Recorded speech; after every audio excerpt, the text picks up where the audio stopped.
Hi, it's Dr. Swolensky. I just wanted to ask you a quick question. Do you remember how good your back felt after you finished your spinal decompression treatments with us? For many of our patients, it was the first time in years that they could sit, walk, sleep, or travel without constant pain. And the reason that happened wasn't magic.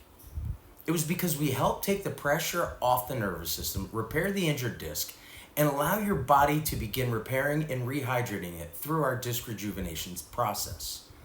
But here's something most people forget. Disc problems usually develop slowly over 10, 20, 30, or even 40 or 50 years. That means the spine still benefits tremendously from occasional decompression maintenance, even after you're feeling better. Think about it like this.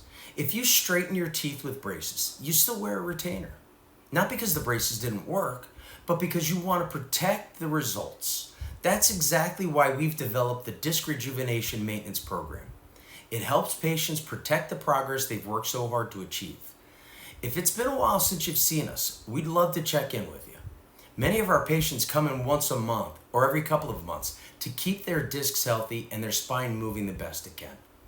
We don't want you to miss out on where the magic really happens. So please give us a call. Let's re-engage. Your future back will thank you for it. Thanks for your time and have a great day.